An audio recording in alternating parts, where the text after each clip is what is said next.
Welcome to the Triathlon Nutrition Academy podcast, the show designed to serve you up evidence-based sports nutrition advice from the experts. Hi, I'm your host Taryn, accredited practicing dietitian, advanced sports dietitian, and founder of Dietitian Approved. Listen as I break down the latest evidence to give you practical, easy to digest strategies to train hard, recover faster, and perform at your best. You have so much potential, and I want to help you unlock that with the power of nutrition. Let's get into it.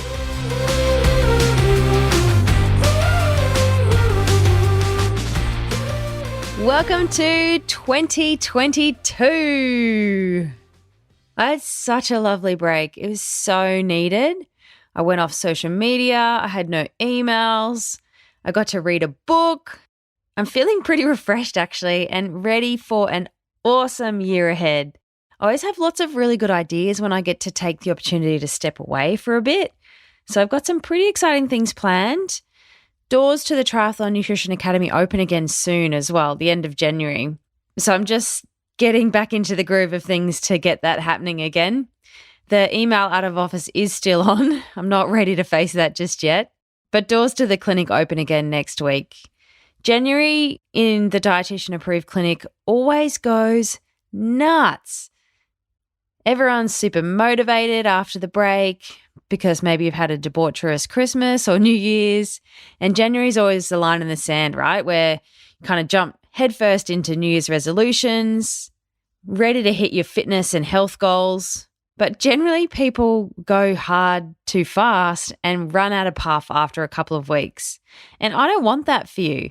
I want you to experience long-term change and setting realistic goals that you can slowly chip away at rather than having this massive all or none approach that I see so commonly with triathletes. What is it about our personalities that we are all or none?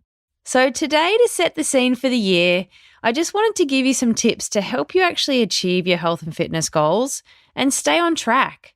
Instead of smashing it really hard at the start, going too fast, and then just losing puff by February. So my first tip, now I don't think any of you will do this, but just in case, I feel like I have to say it, but you need to ditch the detoxes.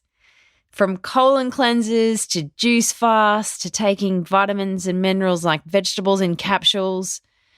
Please don't do any of that stuff. So many people think you need to detox the body to get rid of toxins, to lose weight, to kickstart something.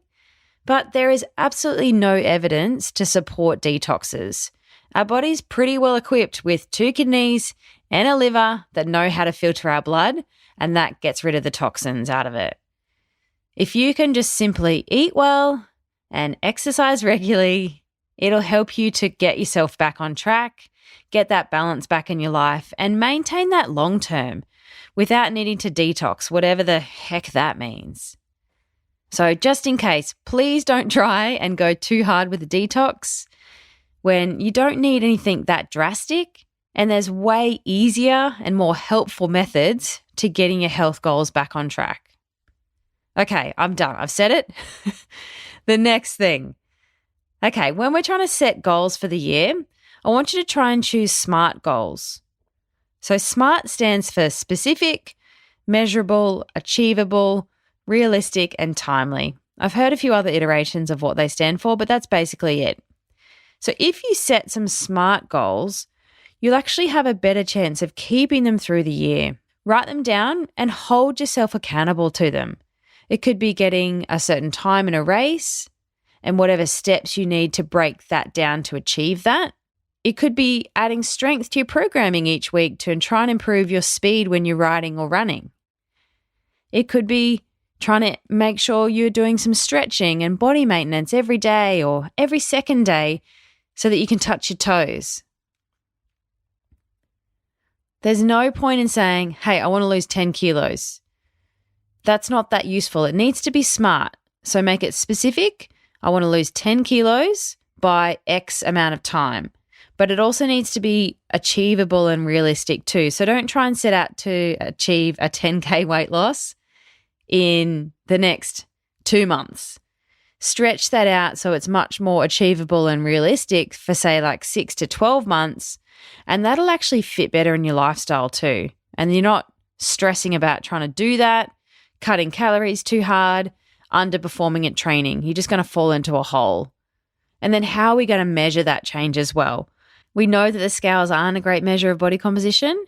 They fluctuate a lot. So you might want to measure it with something like skin folds or a DEXA.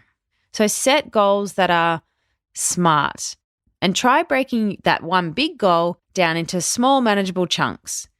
Make sure you tell your accountability buddy, yeah, that's a real word, what your goals are so that you can keep each other on track too. And that'll set yourself up for success and not failure. We try and go too hard, too fast, and then only set ourselves up for failure, which is not that useful. So I want you to map out your ultimate goal and then break this up into smaller bite-sized little goals.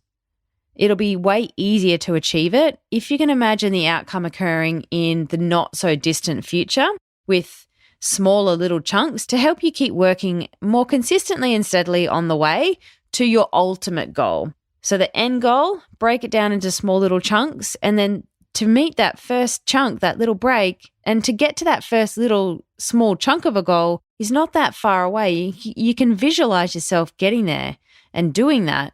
Whereas if you're trying to visualize the end goal, it's much harder to get there and you're more likely to set yourself up for failure. And when you reach your little goals, the small ones and the big ones, I want you to celebrate and reward yourself, but ideally not with food. So choose an activity that is something special to you, like going to maybe a gold class movie, some time with your favorite people. You might want to book in for an indulgent massage or beauty treatment or spa day, a new outfit or set of wheels or new garment or glasses, whatever it is. I like to treat myself to a beach day and swim in the ocean. It's completely up to you, as long as it's not food, because that doesn't actually create a healthy relationship long term. And also, just on that, don't do this with your kids. Food should not be a reward. So things like treating them with ice cream after they've played a hard game of netball is not something you want to set them up with, and they will take that into adulthood. So a bit of a side note, but try and not use food as a reward for your kids as well. Now, slow and steady always wins the race. If something like, say, weight loss is your goal, the steadier the loss, the more likely it is that that weight will stay off. A healthy weight loss is around 0.5 kilo to 1 kilo a week. It may sound small, but it can quickly add up to a considerable change.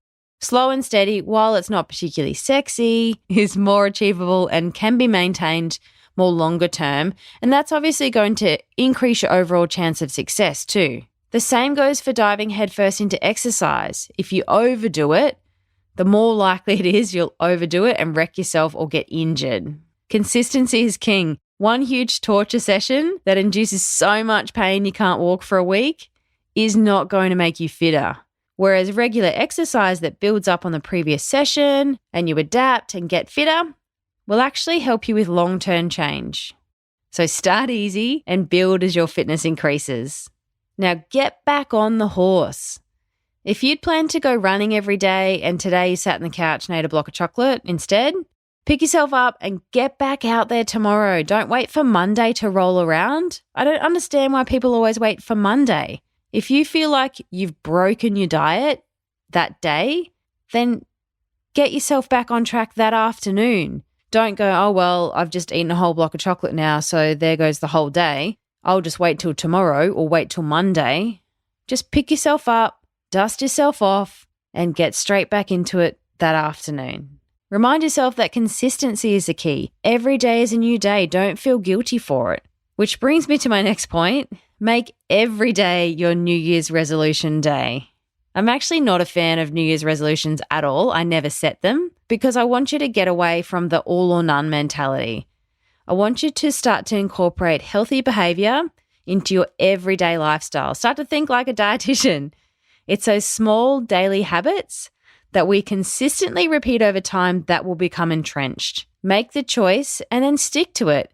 Yeah, it'll be hard to start with, but it's only going to get easier. And then soon you'll have a completely different life. Remember, practice makes perfect. Keep practicing those little healthy habits because it takes a fair bit of time to entrench new ones. There was a study from the University College of London, and they showed that it took 66 days for a new habit to become the norm. I always thought it was around 30, but this study showed 66, so don't give up. Recognize that it takes time to turn new behaviors into habits so that you can keep going, and soon they'll just become second nature.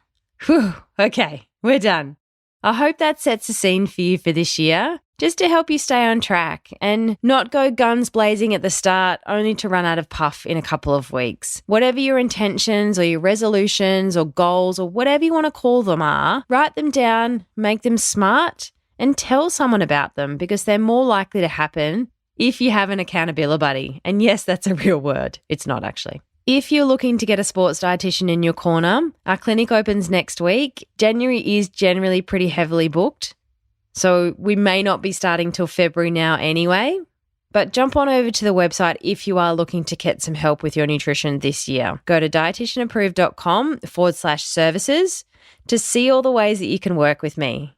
I'm really looking forward to an awesome 2022. It's got to be better than the last 2 years. So here's to 2022. Woo! Thanks for joining me for this episode of the Triathlon Nutrition Academy podcast. I would love to hear from you. If you have any questions or want to share with me what you've learnt, email me at podcast@dietitianapproved.com. You can also spread the word by leaving me a review and taking a screenshot of you listening to the show. Don't forget to tag me on social media at dietitian.approved so I can give you a shout out too. If you want to learn more about what we do, head to dietitianapproved.com. And if you want to learn more about the Triathlon Nutrition Academy program, head to dietitianapproved.com/academy. Thanks for joining me, and I look forward to helping you smash it in the fourth leg. Nutrition!